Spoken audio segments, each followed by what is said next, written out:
Hi guys, Alistair Davies here. Welcome back to my YouTube channel. Today we're doing a live lesson and we're looking in particular at how we can get Paul, who's very kindly volunteered, to get the golf club in a better position on the way down. He tends to have a steepening of his shaft plane on the way down, so we're looking at how we can allow Paul to shallow the club effectively, and we're going to talk about the cause and the effect, what else happens in the golf swing through impact because of this action, and why you don't shallow the golf club efficiently. And we're going to go through the processes that we would do in the lesson to make you swing it better and hit better shots. The premise is we're looking at a 4-iron shot, we're looking at improving the strike pattern and accuracy of the shots, and then we're depicting why that happens and what we're going to do to make changes. So keep watching to learn how.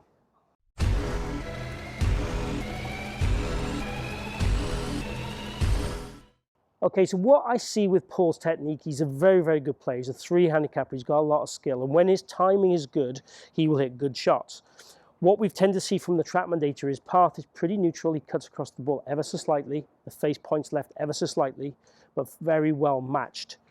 He has a few shots that start left, go left, from the data we saw and what I've seen visually. So I always look at evidence, and I use TrackMan data as well, but I use evidence of the ball flight and the motion. And what I see basically as the cause of this is that in the downswing, the shaft gets into what I would class as a steep position or an above plane position. So this center of mass here gets to this way as we start down. And then from there, because he's a good player, he tends to stall a little bit with his body, early extends a little bit, and the club then travels ever so slightly across the ball with the hands working a little bit more than we want to. Good player version this is. So the ball starts left and goes left. The strike pattern tends to be a bit more towards the toe. That for me is caused by the swing centers, we would call it, so the body moving front to back with your weight and balance a bit. So for me that's part of the cause, which we're going to fix, and also the movement in the backswing. So what happens is you tend to get very locked at address, okay? It's hard for me to show because my back won't go into that place, but your back is super straight and super stiff. Probably a little bit to do with your history of being RAF, right? So perfect posture. Yeah. So what we want to do is make you a bit more relaxed to set up. So get your pelvis to feel like it kind of tucks under more at address. So your lower part of your back gets less straight and less rigid. What happens when you start your swing, because you're in this stuck position for me, you tend to move off the golf ball and then back towards the golf ball.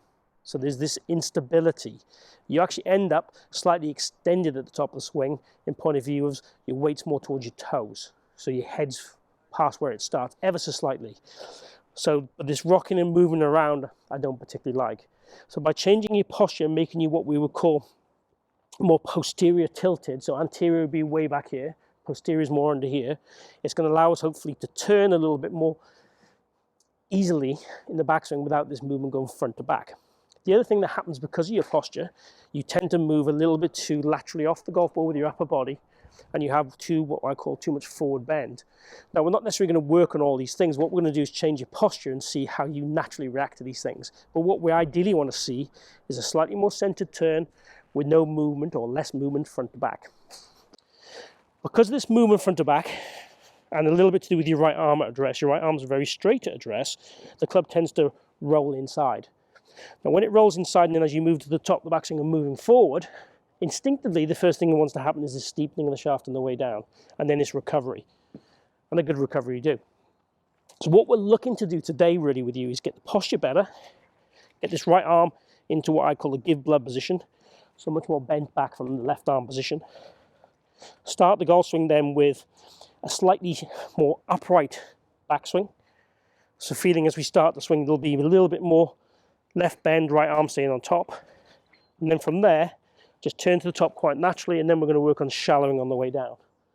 Potentially with some training aids, potentially just see how you react to this first bit, and if we get freebies, fantastic, that's what we want.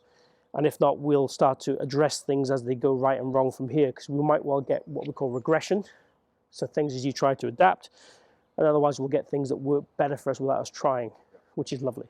So let's have a go at that. Okay. Let's jump on the mat there. Take your setup as you would do normally. So address the ball completely naturally and normal. Okay. So what I'm after is you to feel this tucks under more like that. Good. Now, if we feel you have to stand close to the ball because of what I'm changing with you now, we'll do that too. Okay. Fist and the thumb's a good guide, okay? But really it's just trying to feel like almost like you're doing a little ab crunch. Yeah. Rolling your hips underneath a little bit more. You can overdo this, obviously. I don't mind you overdoing it for practice if we end up getting where we want to in the reality of the real world. Then I want to see from this trail arm, if I poke the club along it like that, it would hit your lead forearm about just the top tip.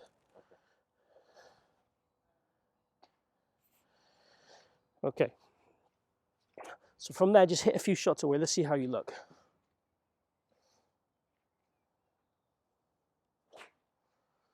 So very much the process of the lesson would always be, Paul, I'd put you into the first change, hit some shots, see how you go. You could even do some practice swings first. Obviously, you're a good player. We don't need as many practice swings. And if we start to get what we want, then we start to go on to the next stage. So we want to make sure, from a learning point of view, you have clear understanding of everything. And when we go away, it's about learning goals. So in the practice area, having the goal for, say, 10 balls, about getting a better posture position rather than the outcome of the shots. Obviously, we want the outcome of the shots to be better after we do the work.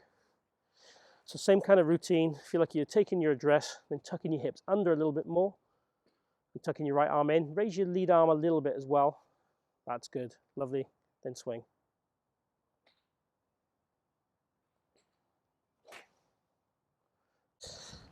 Okay, Paul. So what we're doing next and after the posture change is working really hard on kind of how your arms work to the top of the backswing. For me, because the arms work in too much, that causes the downswing start move to be incorrect. Also, it doesn't help the balance.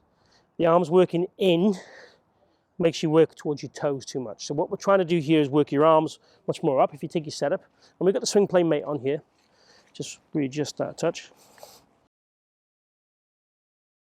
So take your setup there. So we've got the swing plane mate on here to help. The idea being that we're trying to feel in the takeaway that your hands get as close as they can to the green tubing, right? Obviously, if you roll, they go away from the green tubing. Also, the resistance changes with this. Obviously, if we go more here, you feel the resistance start to stretch on the tubing. And the idea then into your total backswing is to keep the weight feeling very centered heel to toe.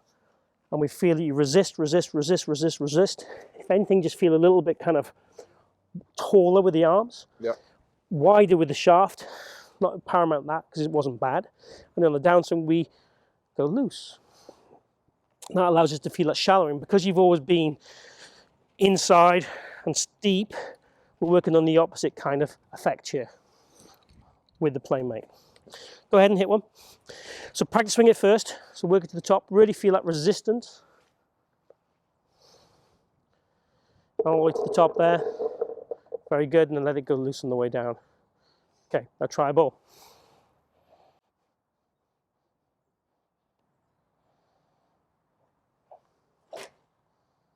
Good job. Good job.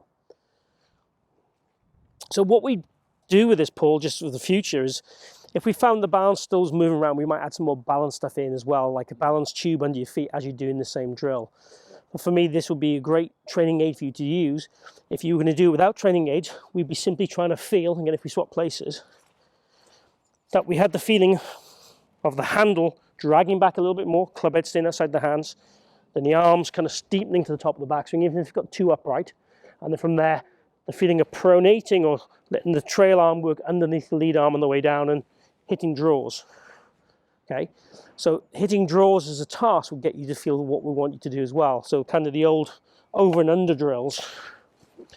Now there are a few more bits that we'd work on in the finish and takeaway and pivot long term, but not ready for today. You've got enough to do for today. Let's just go through some more shots hitting with these training aids on, and we'll have a look at some after footage and see how you look and see where things are. Great.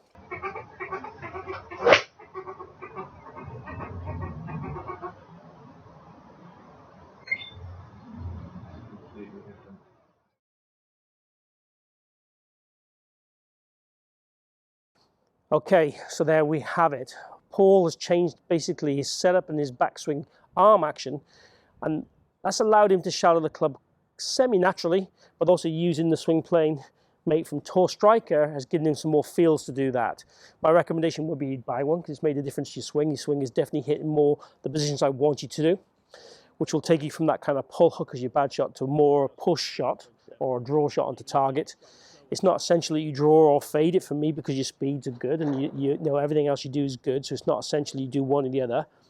If you were lacking distance, we'd want you to draw. You're not really lacking distance. It's more about getting the stability of the strike better in the face and also then getting the action better so it makes your body function for long term. So there's no injury stuff. And also so it makes you move the club more like you want to as well. It's more sitting with your eyes as you want to move the club. So thanks for coming. No problem, thank you. So guys, if you've enjoyed this video and you like this kind of format of kind of the live lesson, please let me know down below. Please comment and also request videos. If you have enjoyed it, click like and share the video. Also, if you haven't subscribed, hit my logo down this bottom corner. Join me on my journey. Let me help you improve your golf and lower your scores. Thanks for tuning in today at the Forest of Arden. Hope to see you again here soon.